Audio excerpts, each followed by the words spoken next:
hello everyone की खबर आपनालोকৰ বৰ্তমান आपनाলোকৰ ভাল আৰু লগতে মোৰো ভালে আৰু ৰাতিপুৱা এতিয়া প্ৰায় 7টা বাজিছে মই শুই উঠি পেলাই হাজবেণ্ডক চাহটা বনাই খুৱাই মেলি লৈ তেওঁ সাফাৰী পঠিয়ালো আৰু এতিয়া মই ঘৰৰ কাম কৰিবলৈ যাওঁ আৰু একেদিন মই ব্লগ দিবলৈ পৰা নাই ঘৰৰ কামত পুৰা বিজি হৈ আছো যেহেতু ৰোজা মা আৰু তাতে ঘৰত কাম কৰা মানুহ লগাইছে আৰু মোৰ মানে পুৰা টাইম নোহোৱা হৈ গৈছে কাৰণ অকলখৰীয়া মানুহ যিটোৱে নকৰো হেতুৱে নহয় গতিকে আজি ভাবিলো ঘৰৰ পৰা অকমান ব্লগটো ষ্টাৰ্ট কৰি দিনটো মই কি কৰো কি নকৰো হেতুকে দেখাবলৈ কাৰণে বিচাৰিলো আপোনালোকে ভিডিওটো চাব আৰু আমাৰ পোৱালে গাড়ী ধুই আছে হিহত যাব নুমলীগড় জখলা বনাবা মহাহত আহিব আৰু লৰা খটি নুমলীগড় যাব মই দিনৰ কাৰণে খানা বনাই ৰেডি কৰিছো কাৰণ বাপেকৰ আগবেলা সাফাৰী আছিল তো পিছবেলাও সাফাৰী আছে গতিকে মই ভাত 12টা বজাৰ আগত ক্লিয়াৰ কৰি দিবলৈ লাগিব বেটা মানে ঘৰত নাই নানাঘতৰ লগত নুমলীগড় গল আৰু হি নাথাকিলে মোৰ কেটামান কাম কৰি আজৰি হৈ যাম গতিকে মই কাম কিটা কৰি লম কাৰণ নানায়কক পালে হি ৰখি থাকিবলৈ নোৱাৰে নানায়কৰ লগত যাব লাগে কাৰণ হি গুচি গল আহোতে নমাই থৈ পেলাই যাবগৈ গতিকে মই হি নাথাকুতে কেটামান কাম আছে ভাত চাত বনাই মেলি লৈ বাকি যিকিটা কাম আছে কমপ্লিট কৰি লওঁ আৰু ৰোজা আহিয়ে গল আজি ৰাতি উঠি কাইলে এটা ৰোজা হ'ব গতিকে আপোনালোকে সকলোবোৰ দেখিবলৈ পাব আৰু দেখুৱাম ভিডিওটো চাব তাৰ পিছত এতিয়া মোৰ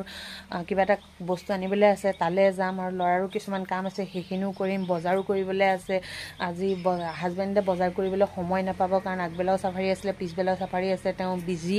কাৰণ ময়ে বজাৰ কৰিব লাগিব কালিলে যোৱা সপ্তাহ আমাৰ বজাৰ কৰা নহল এই সপ্তাহে কেনে বজাৰ কৰিব লাগিব কাৰণ ময়ে কৰিব লাগিব গতিকে কেনে মই ভাত পাত নি বনাই ক্লিয়াৰ হৈ লৈছো তাৰ পিছত মই বজাৰলৈ এতিয়া মুনা সুনা লৈ পেলাই পুৰা বজাৰ ওলাইছো ভাত পানী বনাই হৈ গল আৰু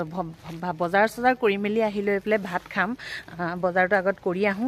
বলকচোন বজাৰত আজি কেনেকুৱা হ'ব কাৰণ ৰমজান মাহৰ প্ৰথমটো সোমবাৰত বজাৰ গতিকে মই বজাৰলৈ যাওঁ আপোনালোকক দেখুৱাম চাব কি কৰো বজাৰলৈ যাব সময়তে আহি গল গাখীৰ দিবলৈ কাৰণে মই যাবলৈ মন নগল আৰু খুৰাটোকে ক'লো আপুনি থৈ আহক গৈ পেলাই কাৰণ টমটম আহিলে মই উঠিব লাগিব আৰু আপোনালোকক সোমবাৰ বজাৰখন অকমান দেখুৱাই দিলো চাওক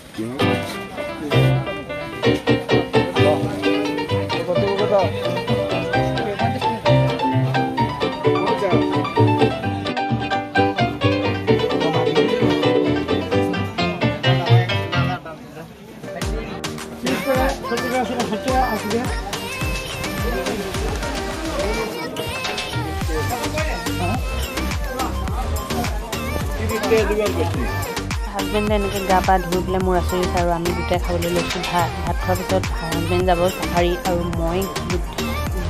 ঘৰত কি কৰিম গোটেইখিনি কাম কৰি মেলি তেওঁক গেট খুলি দিলোঁ তেওঁ সাফাৰী যাব আৰু সাফাৰী যোৱাৰ পাছত মই ফুলখিনি অকণমান চাইছোঁ মানে বেলেগত দি দিয়া হ'লতো আৰু ইখন জিপচি ঘৰতে আছে কাৰণ ড্ৰাইভাৰ নাই নেক্সটখন লৈ কি নুমলীগড় গৈছে বেটাহঁত গৈছে ফুৰিবৰ কাৰণে আৰু বাপেক সাফাৰী যোৱাৰ পাছত মই বাকী যি কাম আছে কমপ্লিট কৰি লৈ পেলাই আৰু মোৰ যাব আছে জেগাত মই গৈ মেলি আহিম তাৰপিছত আজি মোৰ ব্লগটো ইমানেই আছিলে ভাল লাগিলে লাইক এণ্ড ছাবস্ক্ৰাইব কৰি দিব নেক্সট ব্লগত লগ পাইছোঁ বাই বাই টাটা